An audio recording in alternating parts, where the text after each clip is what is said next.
Assalamualaikum warahmatullahi wabarakatuh. Alhamdulillahi rabbil alamin, wa bihi nasta'in ala umuri dunya waddin. Summa salatu wassalam ala khairi man ba'athahu Allah rahmatan lil alamin, sayyidil anbiya'i wal mursalin, Rasulillah Muhammad sallallahu alaihi wasallam wa ala alihi wa ashabihi ajma'in. Allahumma 'allimna ma yanfa'una wanfa'na bima 'allamtana wa zidna ilma innaka antal alimul hakim.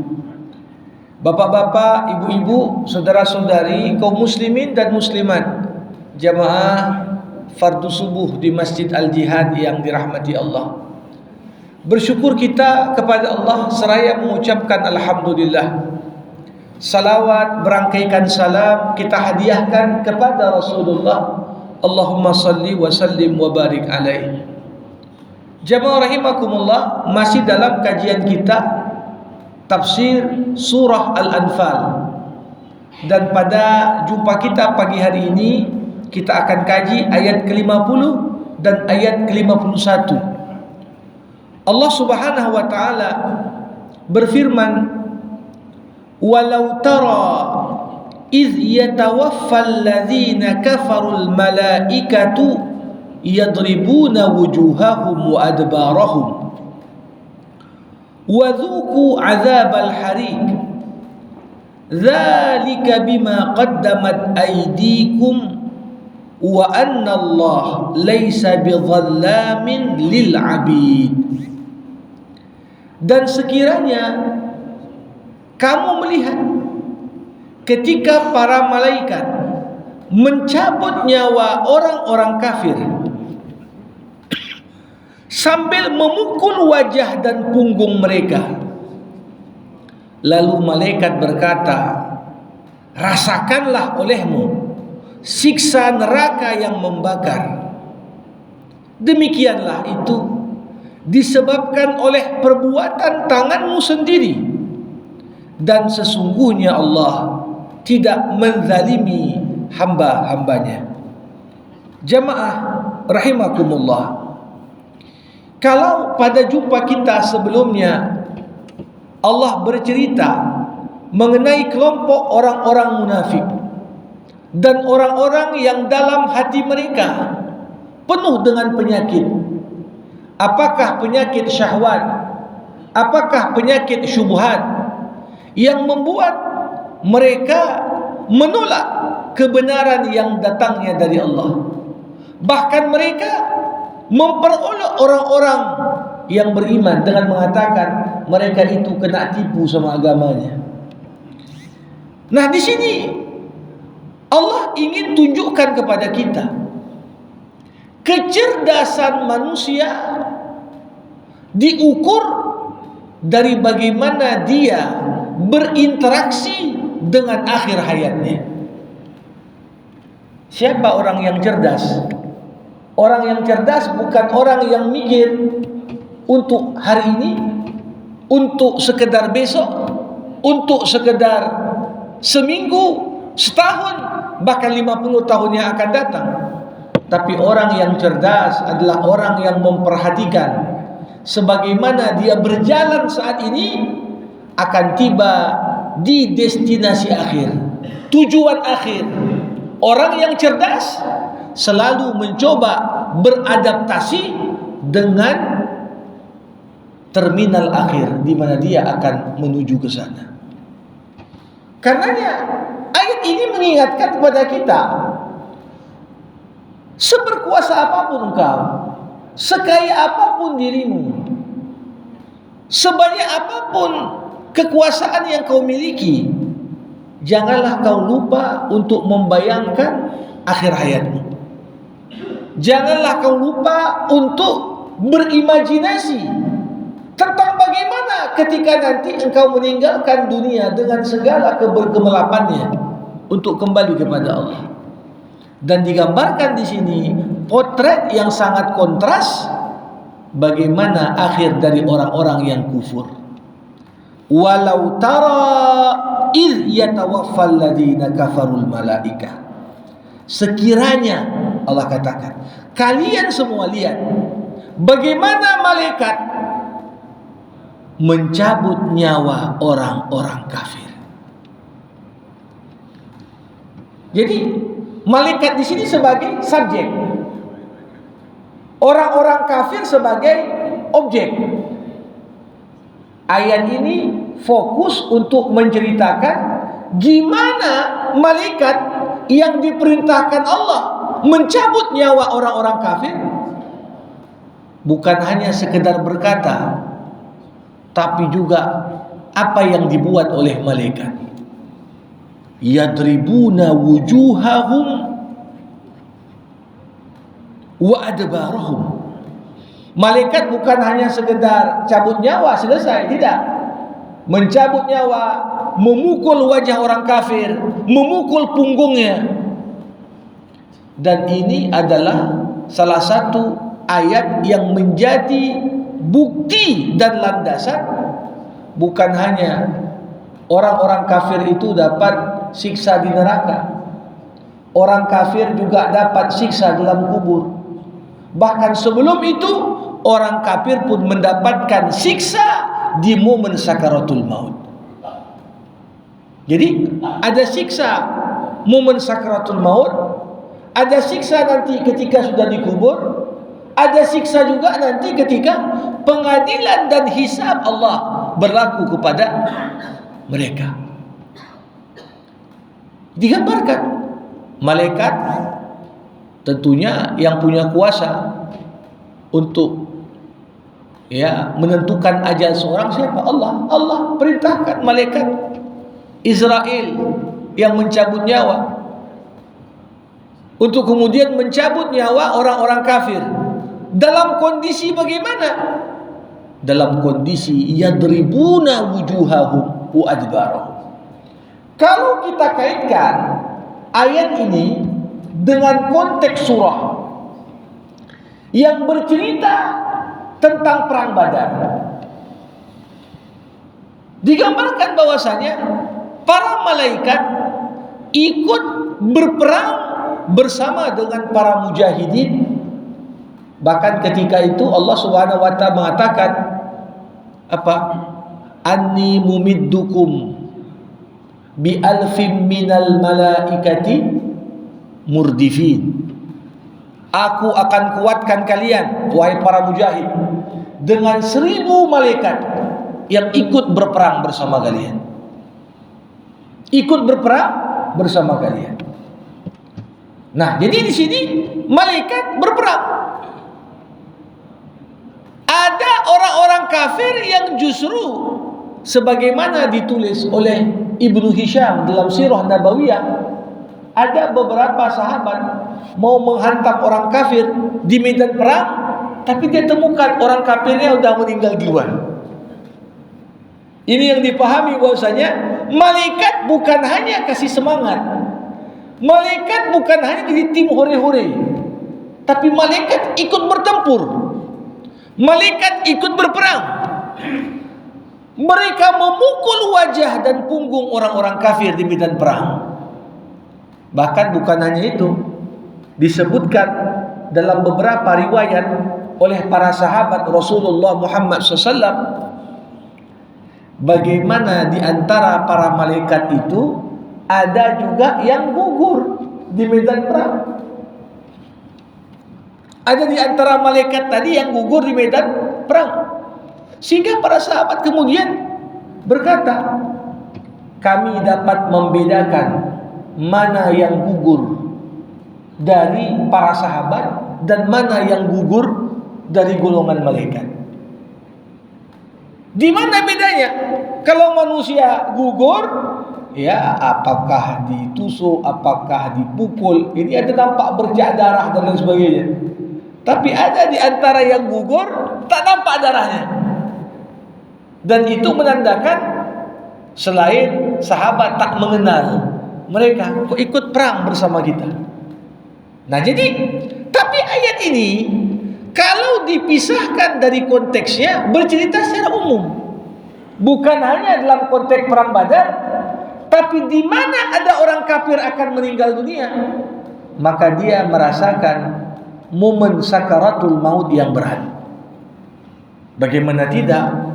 Malaikat maut bukan hanya cabut nyawa selesai, tidak, mukul wajahnya, mukul punggungnya.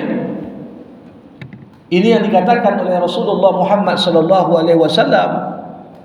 Bagaimana orang yang paling ringan saja dicabut nyawanya, itu seperti dicabutnya jarum dari kapas. Bagaimana Rasulullah, hamba yang paling dicintai Allah, kekasih Allah, dikatakan oleh para sahabat yang menyaksikan momen sakratul maut Nabi di hari yang dingin, Rasulullah SAW berkeringat. Itu momen sakratul maut Rasulullah, Nabi pun berkeringat, padahal di momen yang dingin. Tapi bagaimana pula digambarkan orang-orang kafir yang dicabut nyawanya melewati sakratul maut, dikatakan sakitnya seperti dipukul 5.000 pedang di waktu yang bersamaan. Ini dia, yadribuna wujuhahum wa adbarahum. Ada yang dipukul bagian mukanya, ada yang dipukul di bagian punggungnya. Dan ini adalah salah satu bentuk, kalau kita perhatikan, balasan yang setimpal atas apa yang dilakukan orang-orang kafir. Para hadirin rahimakumullah, kenapa orang kafir mendapatkan balasan itu? Ini sekali lagi berkaitan erat dengan nama Allah. Salah satu nama Allah dalam Asmaul Husna, Allah menamakan dirinya Al-Adlu. Allah adalah Tuhan yang Maha Adil. Dan satu-satunya nama Allah dari 99 nama Allah yang indah, yang tidak terwujud 100% di dunia, hanyalah nama Allah Al-Adil. Walaupun orang kafir meninggal dunia sudah mendapatkan balasannya, tapi belum 100%.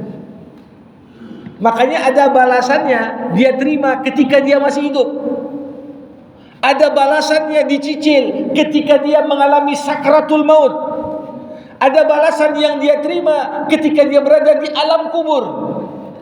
Ada balasan final yang dia terima tatkala dimasukkan ke dalam neraka.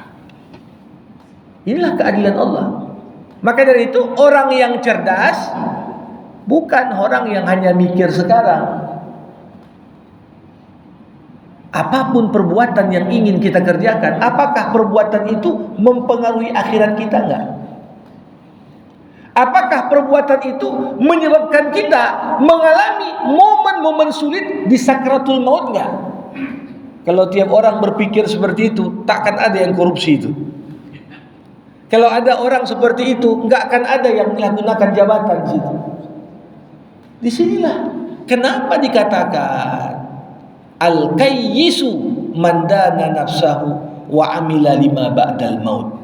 Orang yang cerdas adalah orang yang menundukkan hawa nafsunya dan dia melakukan beragam aktivitas untuk kepentingan akhiratnya. Ini namanya orang cerdas. Ya, para hadirin, kalau ada orang bawa mobil di perempatan jalan, pertama lampu merah, ada CCTV, tak cukup CCTV, ada polisi di situ. Ya, kira-kira seseorang itu akan tetap menerobos atau enggak? Kalau dia melihat polisi ini punya kewenangan untuk menilang dia, polisi ini punya kewenangan untuk menarik SIM-nya, kalau dia berpikir panjang, maka dia tak akan terobos lampu merah itu. Ini artinya orang cerdas. Tahu dia konsekuensi perbuatanku, hasilnya nanti seperti ini. Kenapa kita tak mau melanggar? Karena kita tahu ada kewenangan yang dimiliki polisi menilang dan menarik SIM. Kalau begitulah bentuk interaksi kita dengan sesama manusia, bagaimana pula kalau kita bayangkan alam semesta dengan segala isinya, langit dan bumi di bawah CCTV Allah. Apapun yang kita buat, Allah bisa langsung menilang kita. Allah bisa mencabut nyawa kita. Allah bisa minta pertanggungjawaban saat itu juga. Kalau kita bayangkan seperti itu, maka tentunya setiap orang akan berusaha semaksimal mungkin menghindarkan diri bermasalah dengan Allah Subhanahu wa taala. Ini maknanya. Jadi ayat ini bisa kita pahami konteksnya perang Badar, malaikat ikut beserta perang, ikut memukul wajah dan punggung, atau bahkan ketika ayat ini dipahami dalam konteks, dilepas dari konteksnya, menjadi dasar adanya siksa di momen sakaratul maut. Sebagaimana ada siksa bagi orang kafir dalam kubur, sebagaimana ada siksa nanti di neraka jahanam wal iyazubillah. Bapak Ibu rahimakumullah. Kemudian Allah katakan, "Wazuqu adzabal hariq." Rasakanlah siksa neraka yang membakar. Ini belum masuk neraka, tapi dengan dipukul wajahnya, dipukul punggungnya, ini seakan-akan malaikat mengatakan ini mukaddimah siksa ini. Ya, ada pendahuluannya. Rasakanlah ini. Sehingga ketika kita merasakan, kalau baru meninggalkan dunia saja sudah dapat pukulan yang maha dahsyat seperti itu, gimana lagi membayangkan siksa di neraka jahanam. Nah, para hadirin rahimakumullah, kalau kita melihat di dalam Al-Quran, tatkala Allah Subhanahu wa ta'ala mendeskripsikan, mensifatkan siksa-siksa yang diberikan kepada orang-orang kafir, ini beragam bentuknya. Ada azabal hariq, siksa yang membakar. Ada azaban syadid, siksa yang berat. Ada azaban azim, ada siksa yang besar, agung. Ada azaban alim, siksa yang memedihkan. Ada azaban muhin, ada siksa yang menghinakan. Kenapa beda-beda deskripsi atas siksa itu? Ketika wajah dan punggung dipukul, wajah ini kan bisa dikatakan simbol kehormatan seseorang tuh wajahnya. Kepala, wajah, ini simbol kehormatan. Kita tak sembarangan membiarkan orang megang-megang kepala kita, kecuali tukang pangkas, ya kan? Tidak mungkin kita biarkan. Kenapa? Wajah ini simbol kehormatan. Tapi coba bayangkan, ketika malaikat memukul wajah, bahkan dalam Islam orang tua, guru, suami nggak boleh mukul bagian wajah. Bagian wajah itu bagian yang tak boleh, ya, untuk kemudian dipukul, karena ini bukan hanya menyakitkan tapi juga menghinakan. Tapi lihat balasan yang dilakukan malaikat, yadribuna wujuhahum. Kenapa secara spesifik Allah sebutkan kata wajah di situ?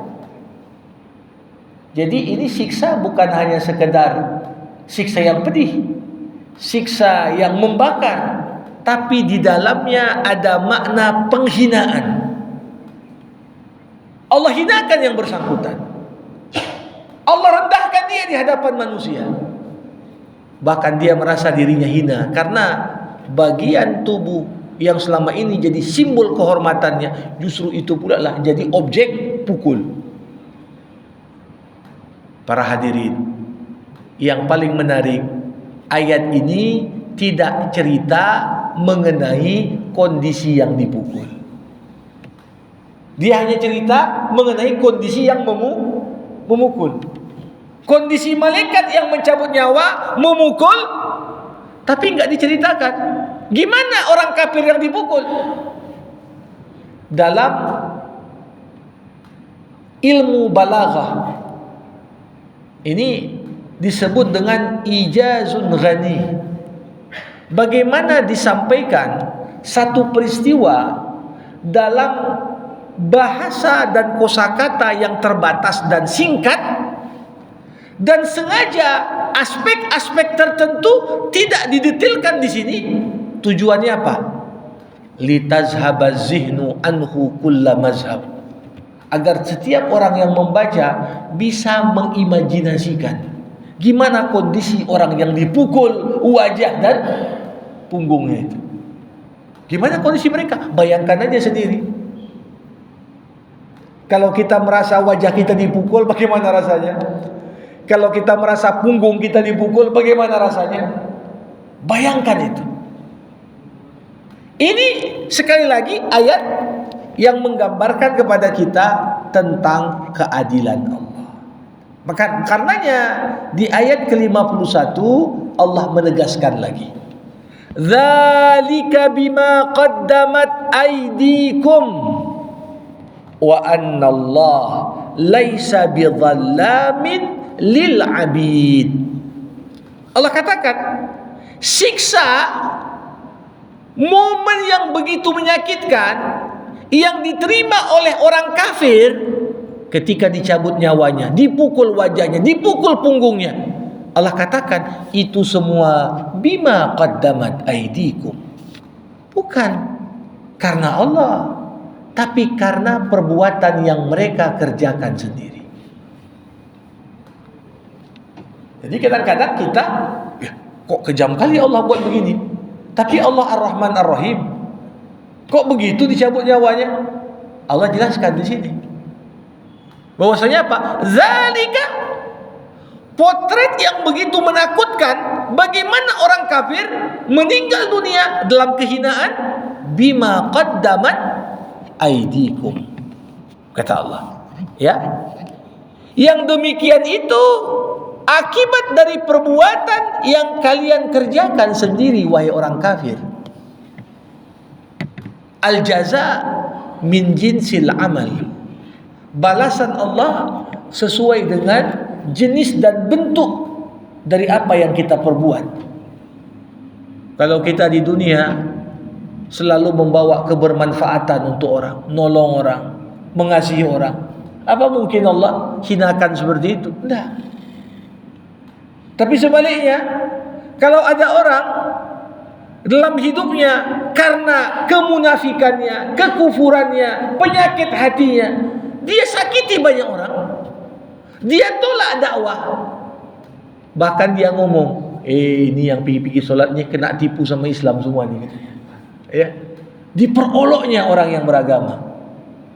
Maka apa yang mereka terima di akhir momen kehidupan mereka semua itu adalah buah dari apa yang mereka usahakan. Bapak Ibu rahimakumullah, kenapa Allah menutup ayat ke-51 dengan sebuah kaidah? Apa bunyinya? Allah katakan wa anna Allah laisa bidzallamin lil abid. Allah itu tak menzalimi hamba-hambanya. Jadi gak mungkin Allah yang sifatnya adil bersikap semena-mena, menzalimi. Dalam sebuah hadis qudsi, Allah Subhanahu wa taala berfirman, "Ya ibadi, inni haramtu dzulma ala nafsi wa ja'altuhu bainakum harama fala tadzalamu." Wahai hamba-hambaku, aku telah mengharamkan, kata Allah, berbuat zalim. Berbuat zalim pada diriku. Allah mengharamkan dirinya berbuat zalim. Penegasan lebih kuat dari mana daripada pernyataan itu? Allah haramkan dirinya berbuat zalim. Padahal enggak ada yang bisa mengatakan, ya Allah, ini wajib untukmu, ini haram untukmu. Ya, tapi Allah buat aturan untuk dirinya sendiri. Inni haramtu dzulma ala nafsi. Aku haramkan diriku berbuat zalim. wa ja'altuhu bainakum harama. Aku haramkan juga kalian saling menzalimi satu dengan yang lain. Fala tadzalamu, maka janganlah kalian berbuat aniaya satu dengan yang lain. Jadi tak mungkin Allah menganiaya. Ya kadang-kadang kan manusia ini hanya lihat sepenggal saja. Tiba-tiba datang tsunami, korban jiwa sekian. Orang bilang, iya Tuhan kok gak pengasih, berapa banyak orang mati. Kalau dia cuma tengok tatkala tsunami turun, tak dia lihat apa yang diperbuat manusia sebelum turun tsunami, orang mengatakan Tuhan ini kok zalim. Ketika ada seorang di akhir hayatnya koma 10 tahun, Ariel Sharon, mantan Perdana Menteri Israel, yang membinasakan dan membunuh dengan membabi buta jutaan rakyat Palestina. Bayangkan orang koma 10 tahun, dari yang gemuk meninggal dunia tinggal tengkorak, tapi masih hidup. Kalau melihat sekedar itu, Allah kok zalim kali. Apakah Allah menzaliminya? Enggak. Zalika bima qaddamat aydikum. Yang kau terima itu buah dari apa yang kau buat sebelumnya. Jadi di sini menarik sekali ayat ini. Allah ingin katakan, mengenaskannya momen akhir kehidupan orang kafir bukan karena Allah ingin zalimi mereka. Itu semua adalah hasil akumulatif dari apa yang mereka perbuat. Kenapa? Sifat Allah itu, Allah enggak pernah berbuat zalim. Bapak Ibu rahimakumullah, kalau kita perhatikan penutup ayat, Allah menggunakan kata zalam. Allah enggak katakan kata zalim. Apa beda kata zalim dengan kata zalam? Zalim menganiaya. Kata zalam ini bentuk mubalaghah. Mubalaghah artinya apa? Bentuk superlatif. Jadi kalau zalim itu mungkin sekali, tapi Allah zalam. Tidak mungkin menzalimi secara berlebihan. Jadi kata zalam dalam bahasa Arab biasanya digunakan untuk menunjukkan dua hal. Pertama, yang bersangkutan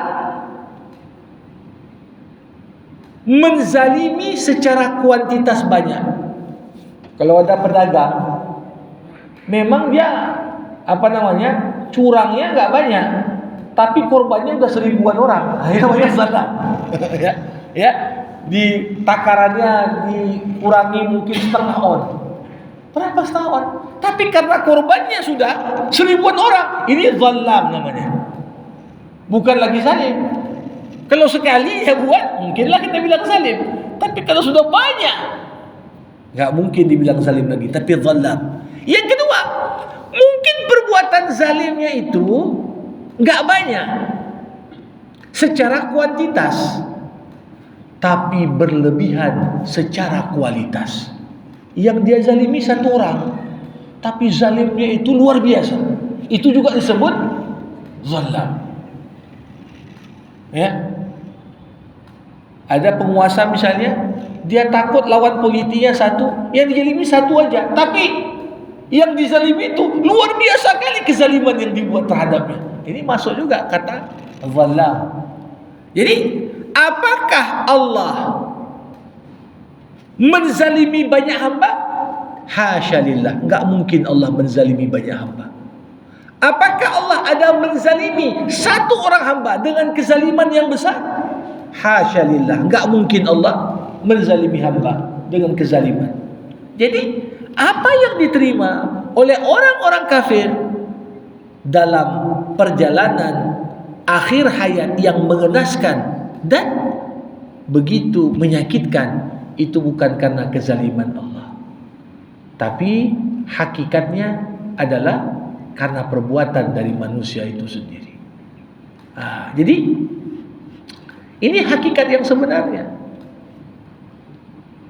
Keadilan Allah mutlak. Keadilan Allah mutlak, bukan seperti manusia, keadilannya relatif. Tapi untuk dapat mengukur keadilannya Allah, manusia nggak mampu. Manusia nggak mampu. Kenapa? Kemampuan berpikir manusia terbatas, tidak seperti pengetahuannya Allah. Kita baru bisa mengukur adilnya Allah kalau kita punya pengetahuan sebesar dan seluas pengetahuan Allah. Barulah kita bisa mengukur. Oh, Allah ini nggak adil, Allah ini zalim. Baru bisa. Tapi karena ilmu kita terbatas, bagaimana yang terbatas menilai yang tak terbatas? Makanya jamaah rahimakumullah, ada pesan ulama kepada kita.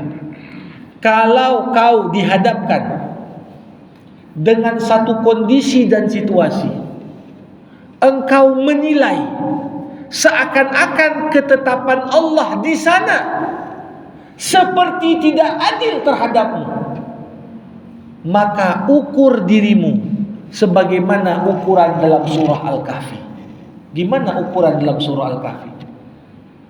Kita tahu ketika Nabi Musa berguru kepada Nabi Khidir, di antara peristiwa yang dilewati Musa, Pak, Musa sama Khidir naik kapal. Di tengah jalan masih berada di atas lautan, tiba-tiba Khidir membolongi kapal itu. Musa marah, atukhriqaha litughriqa ahlaha. Kau bolongi kapal ini biar kita semua hanyut. Kau sudah membuat satu perbuatan yang zalim. Itu kata Musa. Kenapa? Zahir peristiwa itu, itulah tafsirannya. Gak ada apa-apa kok tiba-tiba kapal dibolongin. Dan kalau kapal sudah dibolongin, bukan hanya membahayakan Khidir yang membolongi, tapi membahayakan seluruh penduduk kapal dan merugikan si pemilik kapal. Tapi ketika Musa dan Khidir akan berpisah, Khidir berjanji, sebelum ku tinggalkan kau, ku kasih tahu apa jawabannya. Yang kau tadi tak bisa sabar, kata Khidir. Apa itu? Ya, kita tadi di atas kapal. Memang zahirnya kapal tuh aman-aman aja. Kenapa aku bolongi kapal? Kata Khidir. Karena di belakang kapal kita ada kapal raja yang zalim.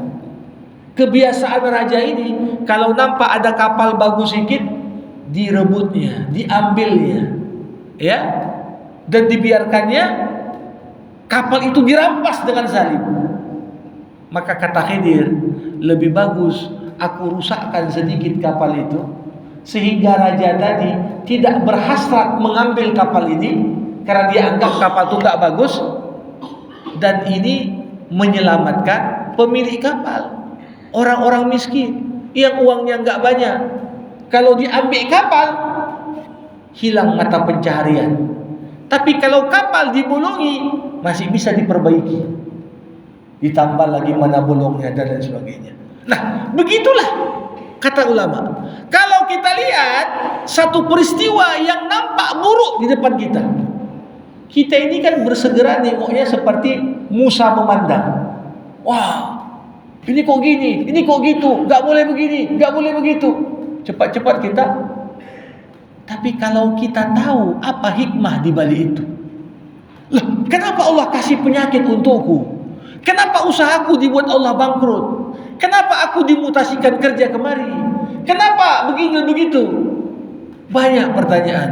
Kadang-kadang dengan akal kita yang terbatas tak mampu kita jawab mana keadilan Allah di sana.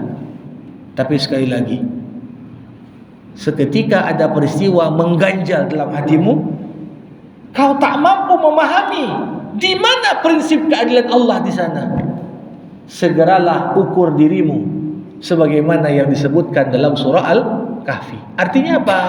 Yakinlah tak ada sesuatu yang Allah izinkan terjadi di alam semesta ini kecuali di belakangnya ada kebaikan. Ada kebaikan. Ya, tapi Ini kenapa Allah menegaskan, bukan hanya di ayat ini, banyak ayat-ayat lain. Wa annallah laisa bidhallamin lil abid.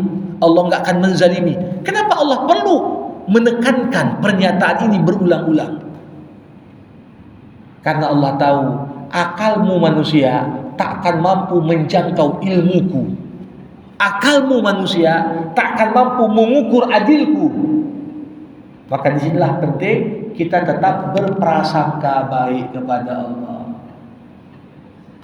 Asa an takrahu syai'an wa huwa khairul lakum wa asa an tuhibbu syai'an wa huwa syarrul lakum.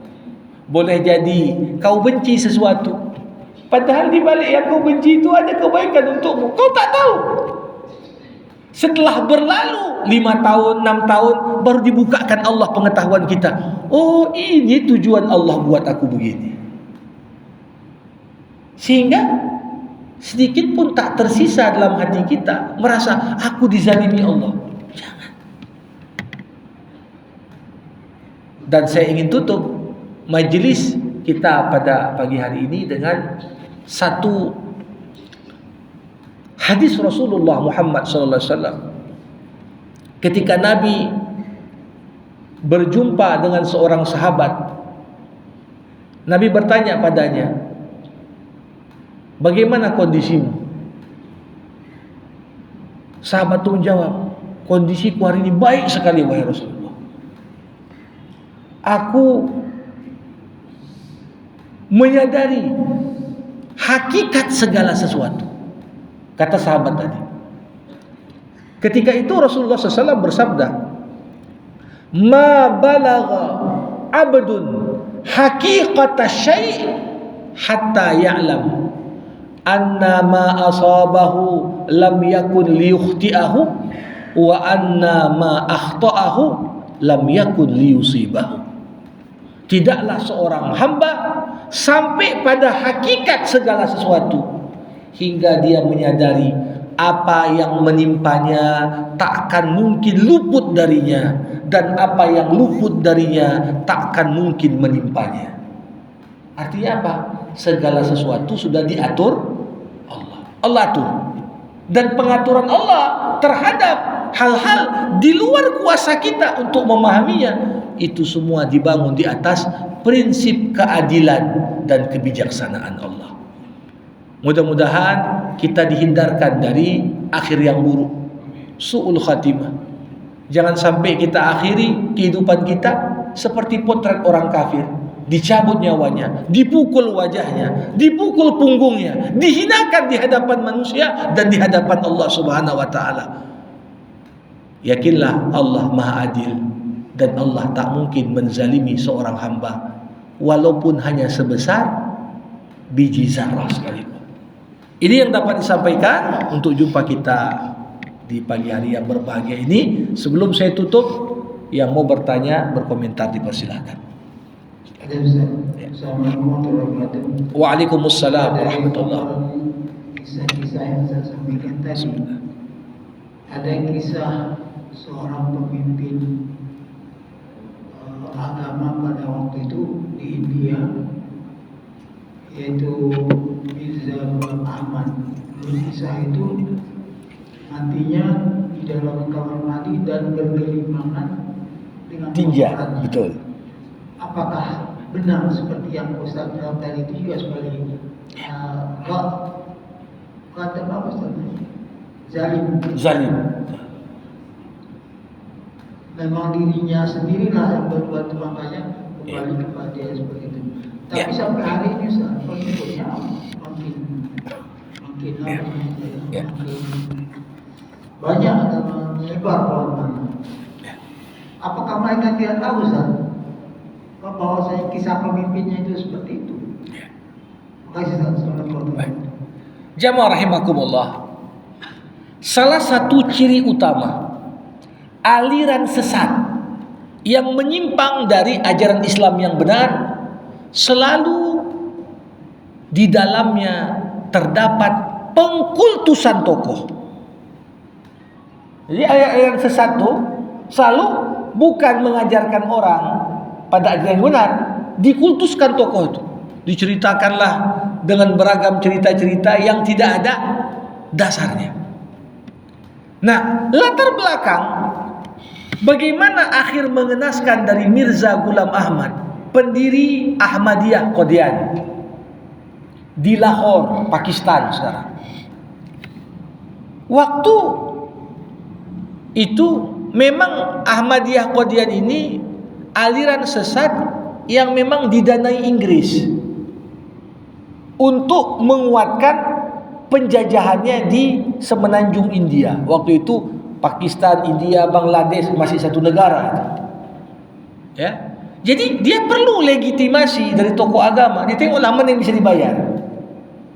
Makanya di antara ajaran dalam Ahmadiyah waktu itu mereka berfatwa tak boleh berjihad lawan Inggris karena Inggris adalah ulil amri katanya. Sedangkan perintah agama atiullah wa atiur rasul wa ulil amri. Jadi menafsirkan suka hati ya. Dan beliau puncaknya adalah ketika mengaku dirinya sebagai nabi. Dibilangnya Muhammad bukan nabi terakhir, aku nabi terakhir. Jadi khataman nabiyyin, Nabi Muhammad cincinnya nabi, tapi penutup nabi aku katanya. Nah, ketika orang-orang mulai nanya, apalah mukjizatmu kalau kau ngaku nabi? Waktu itu di India sedang tersebar penyakit kolera. Jadi dia mengklaim, mukjizatku, kampungku Lahore tak kena kolera. Dia bilangnya, yang terjadi apa? Allah ingin hinakan dia. Justru begitu masuk penyakit kolera ke kota Lahore, itulah paling banyak korban jiwa di situ. Dan termasuk dia kena penyakit kolera. Ini digambarkan akhir hayatnya ia kena penyakit kolera dan meninggal dunia azakumullah dalam kondisi buang hajat, berceceran hajatnya. Tapi itu tentunya kalau disampaikan sama pengikutnya nggak percaya karena sudah dikultuskan. Oh nggak betul, itu fitnah saja dan sebagainya. Nah, ini yang pertama.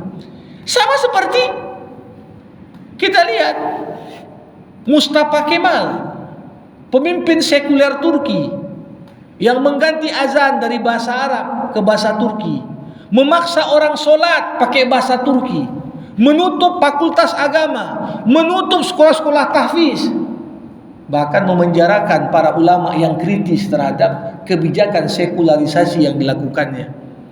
Apa yang terjadi? Akhir hayatnya juga mengenaskan. Gimana mengenaskannya? Seminggu sebelum wafat diceritakan oleh orang-orang terdekat dan itu disebut oleh orang internal istana yang kemudian menulis biografi tentang kedok sebenarnya dari Mustafa Kemal. Diterjemahkan, ditulis dalam bahasa Turki, diterjemahkan dalam bahasa Arab. Saya baca buku bahasa Arabnya. Judulnya Ar-Rajulus Sanam. Tokoh berhala. Itu judulnya. Tokoh berhala karena Mustafa Kemal sudah sampai dianggap berhala yang disembah selain Allah ketika itu. Perkataannya lebih utama daripada Quran, daripada bahkan dianggap konstitusi ya Mustafa Kemal. Sampai sekarang walaupun udah 20 tahun Erdogan berkuasa untuk menghapus Kemalisme sebagai dasar negara Turki saja tak bisa. Kenapa? Begitu dia mau ngapus sekuler tadi, langsung mau dikudeta balik ini. Nah, makanya ini, jadi gimana dia meninggal dunia? Seminggu sebelum meninggal, mengalami penyakit yang aneh, badannya itu mengeluarkan bau busuk, ya, dan yang bersangkutan selalu merasa panas, makanya dia terus mau berendam di es, mau berendam di air, karena badannya. Dan karena bau busuknya, satu persatu pelayan yang terdekat pun tak mau mendekat. Ya, makanya kalau kita lihat ini kan salah satu kuburan paling aneh ini kuburan Mustafa Kemal. Dia bukan dikubur dalam tanah, tapi batu dilubangi, dia dimasukin dalam batu itu. Beragam cerita ya disampaikan turun temurun, gimana? Seperti tanah pun menolak dia untuk dikubur. Jadi ini kecil. Lihat bagaimana akhir mengenaskan dari sosok ya Mustafa Kemal, kemudian tadi Mirza Ghulam Ahmad, ya. Dan kalau lihat Bapak Ibu searching gimana gambar akhir hayat seorang Ariel Sharon dari yang gemuk, ya. Bayangkan orang 10 tahun koma, 10 tahun koma hingga kemudian meninggal dunia. Ini termasuk koma terpanjang, bisa masuk Guinness Book of Record. Nah, tapi ini apa? Tujuan jadi iktibar. Jadi iktibar, pelajaran bagi semua. Ya. Bahwasanya apa? Allah tidak akan lalai memberikan balasan untuk setiap perbuatan. Dan Allah tak zalimi, tapi kitalah yang menzalimi diri kita masing-masing. Demikian yang disampaikan. Baik. Alhamdulillahirabbil alamin. Hamdan yuwafi ni'amah wa yukafi'u mazidah. Ya Rabbana lakal hamdu kama yanbaghi li jalali wajhikal karim wa li 'azimi sultanik. Allahumma salli ala Sayyidina Muhammad wa ashghil adh-dhalimin bidh-dhalimin wa akhrijna min bainihim salimin. Allahumma 'allimna ma yanfa'una wanfa'na bima 'allamtana wa zidna 'ilma innaka antal alimul hakim. Allahumma arinal haqqa haqqa warzuqna ittiba'ah wa arinal batila batila warzuqna ijtinabah. Allahumma ati nufusana taqwaha wa zakkiha anta khairu man zakkaha anta waliyuha wa maulaha. Allahumma barik lana fi sya'ban wa ballighna ramadan. Allahumma khtim lana bi husnil khatimah wa la takhtim alaina illa bi husnil khatimah. Allahumma ya muqallibal qulub thabbit qulubana ala dinik wa ala ta'atik. Rabbana atina fid dunya hasanah wa fil akhirati hasanah wa qina adzaban nar. Wa sallallahu ala sayyidina Muhammad wa ala alihi wa sahbihi ajma'in walhamdulillahi rabbil alamin. Terima kasih, mohon maaf atas segala kekurangan. Wassalamualaikum warahmatullahi wabarakatuh.